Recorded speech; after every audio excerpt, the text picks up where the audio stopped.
Bonjour, merci à tous d'être venus ce matin. Bon, 9h ça va, c'est pas trop tôt. Déjà, je vous souhaite à tous la bienvenue.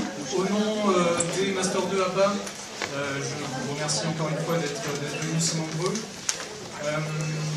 Bienvenue à ces 5e rencontres en activité physique adaptée de Toulouse. Je me présente rapidement, Simon Breuer-Spessinet, j'ai été chargé avec Laurine Bélivier du projet de cette année. Avant de passer la parole à Jean-Paul Genolini et Guillaume Cholance, je voulais simplement, au nom des Master 2, remercier la F2SMH, et notamment M. Bernardton, qui ne peut pas être présent ce matin, et Solange Pellissier, qui, par leur intervention et leur temps, nous ont vraiment aidés, et sans qui cette journée n'aurait pas été possible. Un autre petit remerciement avant de commencer, à votre association de filière REAPS. Donc, je vous invite, pour ceux qui ne sont pas encore inscrits à REAPS, à prendre votre adhésion aujourd'hui. C'est le moment de le faire, ils seront là toute la journée pour vous proposer la restauration. Donc je vous souhaite à tous une bonne journée et je vais maintenant laisser la parole à Jean-Paul Genolini. Merci.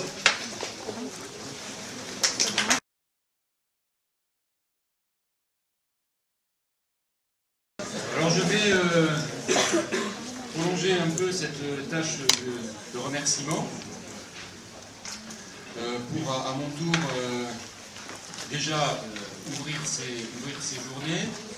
Je voudrais excuser particulièrement Bernardton qui a été pris sur le salon Infosur et donc l'excuser de son absence ce matin.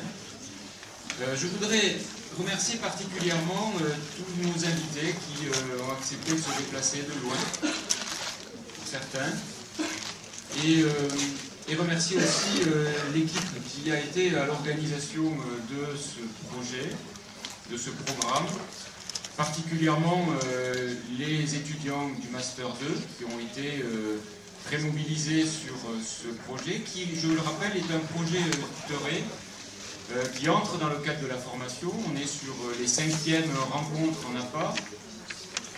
Et donc, ce projet a pour fonction, d'une part, de favoriser la diffusion de connaissances, mais aussi d'engager une dynamique auprès des promotions d'étudiants que vous êtes, aussi bien sur les Master 1 que sur les licences.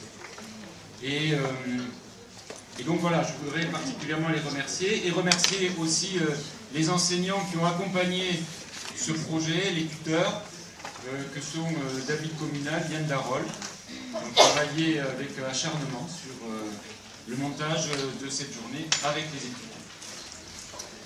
Alors, je vais introduire ces journées par quelques idées à partir de la thématique qui a été choisie par les étudiants. Cette thématique, c'est les métiers de l'activité physique adaptée et les innovations en santé, ingénierie, mise en œuvre et perspectives socio-économiques. C'est une thématique assez innovante, parce qu'elle n'a jamais été traitée pour l'instant. Et je l'introduirai par l'actualité. Effectivement, l'actualité m'oblige d'une certaine façon à introduire ces rencontres en activité physique adaptée sur le thème de la prescription de l'activité physique adaptée par les médecins traitants. Vous le savez, la semaine dernière, l'article 35 a été adopté, 35 bis plus exactement, qui prévoit que dans le parcours de soins, et pour des patients atteints d'une ALD, d'une affection longue durée, le médecin peut prescrire une activité physique adaptée à la pathologie et au risque médical du patient. Alors, on peut se réjouir d'une telle avancée pour la profession. En revanche, l'attentisme sur la mise en œuvre de la prescription deviendra vite une source d'inquiétude. En effet. Et je m'explique. Il est bien sûr positif que l'activité physique soit promue et qu'elle acquiert, dans les faits, le statut d'une thérapeutique non médicamenteuse validée. On peut donc penser qu'une nouvelle étape de croissance de l'activité physique adaptée est franchie. Ceci étant, la professionnalisation en activité physique adaptée ne se jouera pas dans l'ordonnance du médecin, mais dans la conquête des territoires de l'activité physique.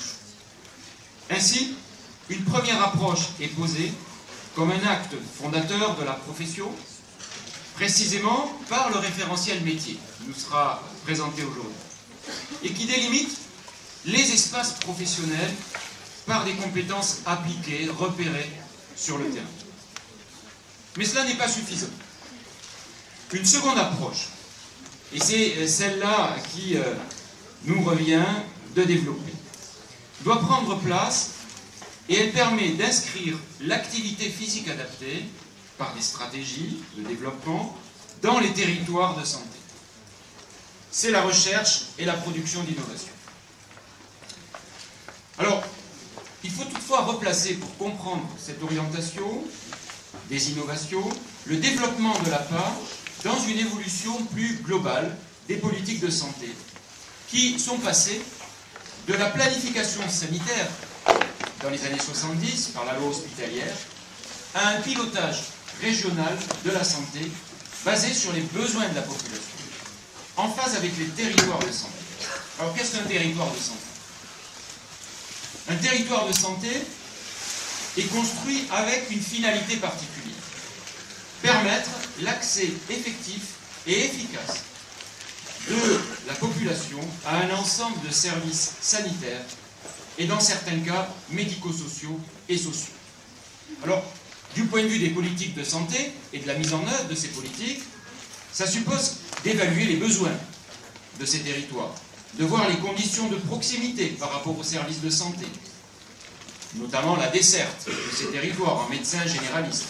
Mais aussi, il s'agit de prendre des territoires vivants et de les rendre vivants par la complémentarité des services, par la complémentarité des activités professionnelles, de faciliter la coordination de ces professionnels, de permettre aux patients de jouer précisément les patients que l'on caractérise comme patients experts aujourd'hui, de jouer un rôle dans les orientations locales de la santé et plus individuellement de gérer leur parcours de santé. Alors, on peut transposer ce cadre général de la politique de santé, de son évolution, et donc d'une approche territoriale de la santé sur le développement de l'activité physique adaptée. Et on va avoir donc ici se dessiner un certain nombre d'innovations. Quelles sont-elles? Tout d'abord, ce qui intéresse les politiques de santé, et là on est sur un lieu commun, c'est qu'un maximum de personnes fassent de l'activité physique, modérément bien sûr, puisque on connaît les effets bénéfiques et maléfiques de l'activité. Mais encore que l'offre en activité physique, et ceci est important, soit égalitaire pour les malades chroniques, qu'elle concerne aussi les personnes âgées, les personnes en situation de handicap, mais qu'elle soit encore équitablement répartie, voire même qu'elle réduise par une prévention efficace certaines inégalités de santé. Deux axes d'innovation peuvent être dégagés pour le développement de l'APA et de la professionnalisation. Premièrement, rendre accessible sur les territoires l'activité physique en passant par des acteurs bien implantés et en mesure de relayer les prescriptions. Par exemple, c'est le cas des clubs, des associations sportives, qui sont implantés tout autant dans les villes que dans les campagnes. C'est d'une certaine manière la mise en œuvre et la mise en route du plan sport santé bien-être. Mais aussi pointer les établissements scolaires pour la mise en place de programmes d'activité physique pour la santé. C'est le cas des programmes ICAPS qui sont en développement aujourd'hui. Mais encore les collectivités locales par les services des sports ou les entreprises. Tout ceci par l'adoption de chartes, précisément la charte du plan national nutrition santé, ville active PNNS, entreprise active PNNS, mais encore les établissements sociaux, médico-sociaux, sanitaires. Le plan national activité physique santé a ainsi décliné en 2008 ces différents points d'accès sur les territoires. Et donc il faut s'en inspirer, il faut le relire et il faut développer des stratégies susceptibles de mettre en œuvre ces différents axes. Deuxième aspect, et je terminerai là-dessus. Il faut dynamiser les territoires de santé par la constitution de réseaux entre professionnels du sport et de la santé. Et certainement aussi de l'APA, qui, professionnels de l'APA, joueront un rôle d'interface, voire de sécurisation sur l'enseignement de l'activité physique aux malades chroniques. Encore, il faut stimuler individuellement la pratique des personnes, de la population. C'est ce qui se fait par, aujourd'hui, les propositions de certaines mutuelles pour accompagner, aider cette pratique financièrement, mais aussi certaines collectivités. Enfin, il faut penser aussi à l'aménagement des services sur les territoires de projet, avec ce qui se trame au niveau de la contractualisation des objectifs, de moyens entre différents opérateurs.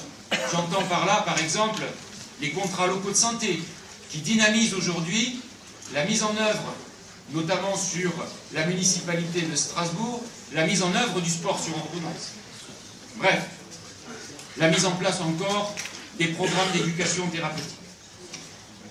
Voilà donc, cette journée doit pouvoir permettre de baliser un certain nombre d'innovations dans cette double dynamique d'ancrage territorial. Il y a d'une part l'accessibilité des activités physiques, avec les points d'accès dont j'ai parlé, mais aussi la coordination interprofessionnelle et intersectorielle, par la mise en réseau. C'est dans ce sens que l'on peut penser les innovations, et c'est dans ce sens que la journée va pouvoir nous éclairer, certainement, par les diverses expériences qui seront présentées. Je vous remercie et vous souhaite une bonne journée.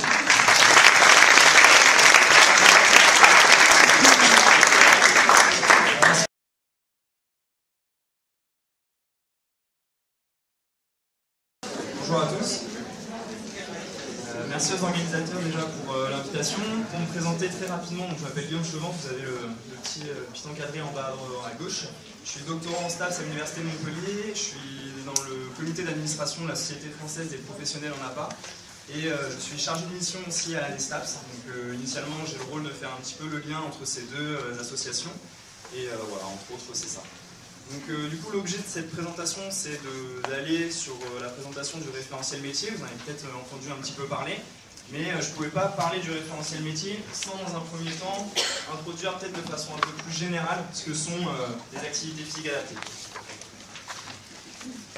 Donc l'activité physique adaptée, quand on se réfère un petit peu au concept d'une manière on va dire un peu contemporaine, et bien forcément on est obligé un peu de prendre un joli accent québécois, puisque ça nous vient directement du Québec. Et le premier congrès qui vraiment a fondé un petit peu ce qu'on entend par activité physique aujourd'hui a eu lieu en 1977 à Québec. Et du coup, le premier organisateur était Clermont Simard, qui est le président de l'International Federation of Adapted Physical Activity. Et voilà.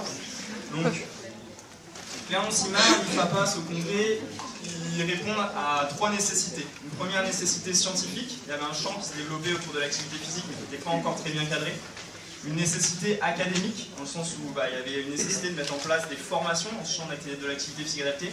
Une nécessité pratique aussi, pour répondre à un besoin des personnes en situation de handicap.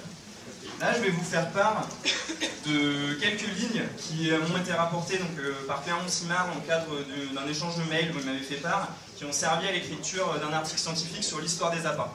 Donc vous allez voir, c'est des réflexions qui datent de la fin des années 80, et je pense qu'elles sont très actuelles, c'est pour ça que je vous en fais part, et je pense qu'elles vont bien introduire la journée.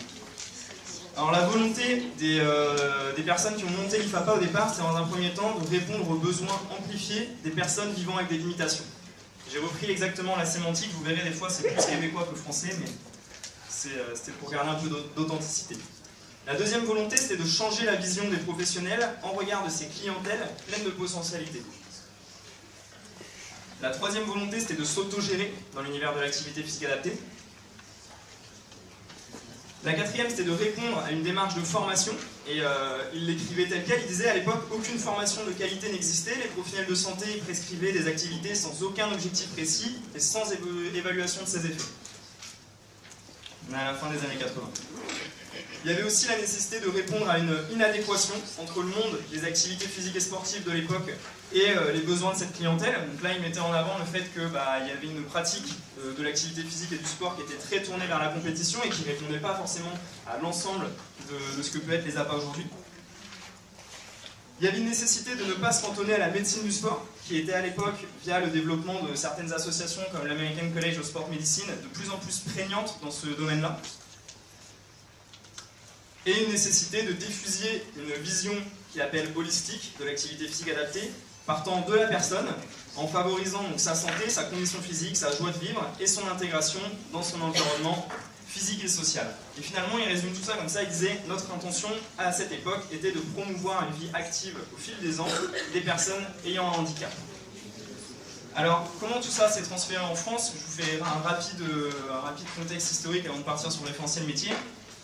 Dans les années 80, déjà, on voit une première mention du terme activité physique adaptée dans les IREX. Alors, la plupart des personnes qui m'écoutent ce matin sont nées, je pense, dans les années 90. Si vous ne savez pas ce que l'acronyme IREX veut dire, vous demanderez à vos aînés, c'est normal, c'est pas grave. Moi non plus, je ne m'en rappelais plus. En 82, création de la première licence APA à Montpellier, par un monsieur qui s'appelait Jean Villard, qui a impulsé un petit peu ça, qui a vraiment coordonné de manière un peu plus précise cette formation. En 92, reconnaissance du cycle activité physique adaptée par le Conseil national des universités, la 74e section, c'est ce qui est spécifique à notre champ disciplinaire, les STAPS. En 77, la création d'une association de chercheurs sur l'activité physique adaptée. En 2007, la C3D élargit le sigle activité physique adaptée pour pas forcément trop se cantonner à un monde qui pourrait être un petit peu trop proche du handicap et rajoute le sigle santé pour s'élargir un petit peu. Et puis en 2008, la création par et pour d'une société de professionnels en activité physique adaptée, la SFPAPA. La SFPAPA, du coup, est l'association qui a impulsé la mise en œuvre du référentiel métier. Donc je vous définis juste l'objectif de cette association pour ceux qui ne la connaissent pas. L'objectif dans les statuts de l'association, il est décrit comme tel: développer la profession dans le secteur social, médico-social et sanitaire, en faisant connaître et en valorisant le métier de l'enseignant en activité physique adaptée, auprès des pouvoirs publics, des employeurs, des autres professions organisées, ainsi qu'auprès du grand public et tout autre acteur pouvant concourir à la valorisation de la profession. Donc c'est là du coup qu'on va parler du référentiel métier. Dans la poursuite de cet objectif, du coup, l'un des travaux qui a occupé un petit peu les acteurs de cette association récemment, ça a été de répondre à une question qui peut paraître toute bête, mais qui n'est pas si facile que ça au final. Un enseignant en APA, c'est quoi? Qu'est-ce qu'il fait? Donc concrètement, il y a deux choses sur ce référentiel métier. Le premier point, ça a été de décrire finalement quelles peuvent être les activités des enseignants en APA, puisque vous le savez ici, dans les stages que vous pouvez réaliser ou dans les métiers que vous pouvez employer, il y a vraiment un champ qui est très large. Et finalement, il y avait aussi une nécessité d'identifier les compétences qui permettent de répondre à ces différentes activités. Alors avant de vous le présenter, j'insiste sur deux points. Le premier, c'est qu'un référentiel métier, intrinsèquement, ça a un caractère dynamique. C'est-à-dire que c'est une photo à un instant T. Ça, c'est des entretiens qui ont été faits il y a 2 ans. Donc c'est les APA il y a 2 ans.